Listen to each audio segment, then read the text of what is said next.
Here's the big secret. Don't give them character flaws, give them character quirks. Yes, I'm still on My Hero Academia.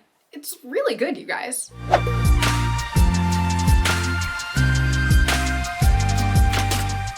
Hello, super friends, and welcome back to another episode of Superhero Saturday, where we talk about the arts of superheroes, storytelling, and so much more.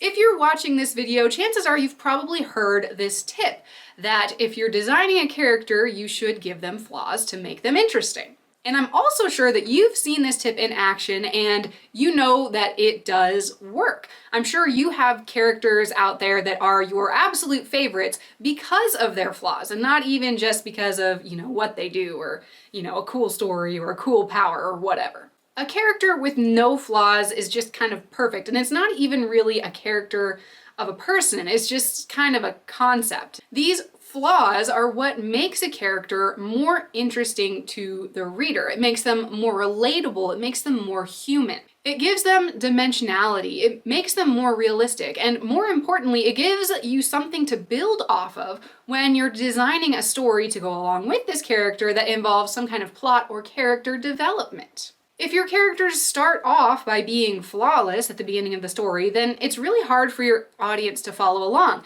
because there's no tension pushing that character forward to become either better or worse than they were at the beginning of your story. The only thing is that storytellers sometimes get stuck trying to give their characters flaws, and they can't really get past that. They think they have to really mess up their characters somehow in order to get them to stand out. Sometimes storytellers will just make a character a plain old jerk and think that that's good enough to make them interesting. Other times, the flaws that they give their characters aren't really all that interesting, or they don't end up applying in the plot, and so it kind of makes that flaw useless. And it's okay to have those kind of flaws, just you need something to build your story off of, otherwise it doesn't serve any function.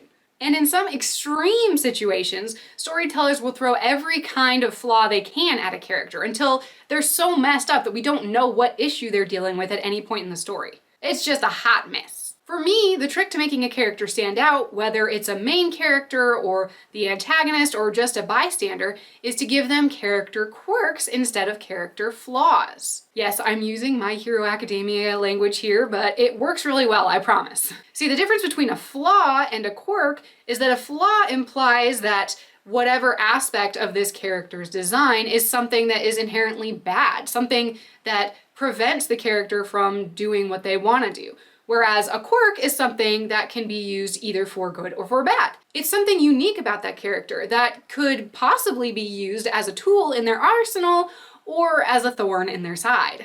By making that element of the character design morally ambiguous, you open the whole situation up so that the relationship between the character and their character quirk can change at any point. Sometimes they might really enjoy that aspect of their personality, and other times they might really hate it and have to fight to overcome it. And this can change at different times in different scenarios. As human beings, we are always growing and changing, and hopefully that means that we're always trying to become better versions of ourselves, which means that we have to deal with the aspects of our personality that might prove a little bit more of a challenge than others. If we apply the same principle to the development of our characters, we allow them to develop their own relationship with themselves and to grow and change just like real human beings do.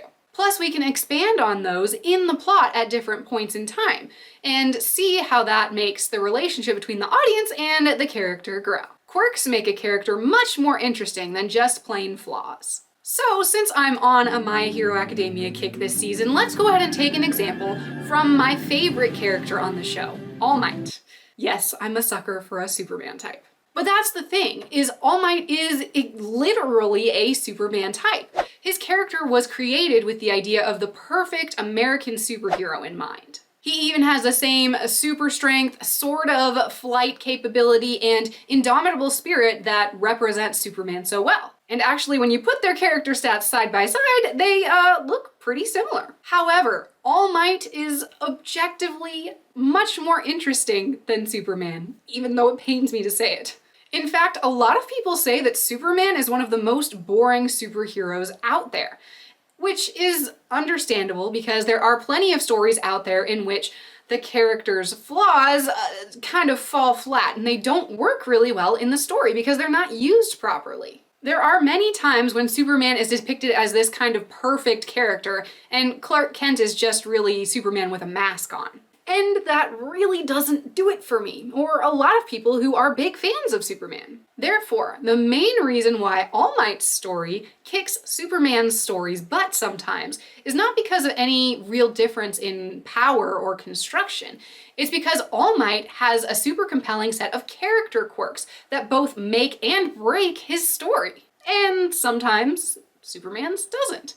Let me break it down a little bit for you with my favorite story arc for All Might and kind of give you a little explanation for those of you who may not be familiar with this character. All Might was the #1 professional superhero in Japan for decades. He was popular, he was powerful, and he was super charismatic. But time eventually comes for all of us, even the best of us. And when All Might has to use the last of his power to win his final battle and is forced to retire, he has to come to terms with the fact that he's no longer the person that he used to be. He spent his whole life fighting for the good of everyone else in the world. And now he has to come to grips with the idea that that part of his identity doesn't exist the way that it did anymore. He can't jump into a fight and expect to win. Instead, he needs to be protected by others, often the young people he mentored in his time as the #1 hero. He doesn't spend his days fighting bad guys, so what then should he choose to do with his time? He's no longer in a position to give up his life in service of others in the heat of the battle, so what does he live his life for? This disconnect between his previous reality and his new life as basically a normal retiree is radically human, painfully beautiful, and just plain super. It's so interesting to me to see the characteristics that made him into the #1 pro hero in the context of him being just some ordinary old dude. All Might is super charismatic, and he can get away with saying things like, "I am here," and "You're safe now, and nothing can stop me." But when an ordinary guy acts and talks like that, it just comes off as goofy and ridiculous. Like, what rando on the streets does that? And yet he had to be like that in order to become All Might. Similarly, his determination, diligence, and compassion come across in a totally different light when we see these character quirks put into action in the story. And that's what makes it so fascinating. He turns his diligence for fighting crime into a diligence for teaching. He turns his determination to win every battle against evil into a determination to make a difference in the world in a new, less violent way. And eventually, slowly, he turns his compassion for others into a compassion for himself, which is super rewarding. And I just think it's really cool. It's because these character quirks have good and bad sides that we get to see the combination and relationship and tension between both sides. The way that that character deals with their quirks is something that is really interesting and really drives plot development in a way that other things like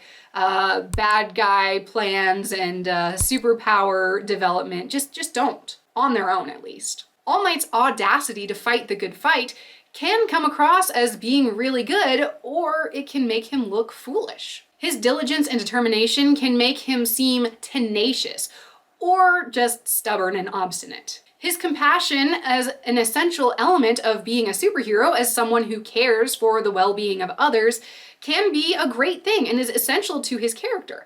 But on the other hand, it could be used as a crutch so that he doesn't have to deal with the painful emotional things in his own life. An important thing to note when you're thinking about character quirks to add to your own characters is that these character quirks don't have to be quite as serious as these, although they're really good examples. For your characters, you can choose from a wide variety of different characteristics, both very extreme and very serious to the very silly. Maybe your character gets claustrophobic when they're nervous. Maybe they're bubbly and optimistic, but to a fault. Maybe they really value health and physical fitness and think that everyone should have the same drive to exercise and eat well as they do. Or maybe they're just really into plants and they could talk to you for hours about their watering and feeding schedules. Whatever cool and quirky character aspects that you give to your characters, let those quirks find a way into your story. Even if it just seems like a B plot, because it really enriches the storytelling experience and makes your character seem more complete and more human and more tangible. With character quirks, you'll find that your story is much more interesting than it might have been without them. If you have any ideas for some great character quirks, or if you have a few favorite examples that you want to share with the class, go ahead and put those down into the comments below and we'll continue the conversation there. If you liked this video, go ahead and give us a big thumbs up and subscribe to the channel if you want to see more superheroic and storytelling videos like this one in the future. And if you want to check out my own character quirks in action, go to our website at www.fearless9.com and check out my own original works. Thanks so much for watching, Super Friends, and we'll see you next time.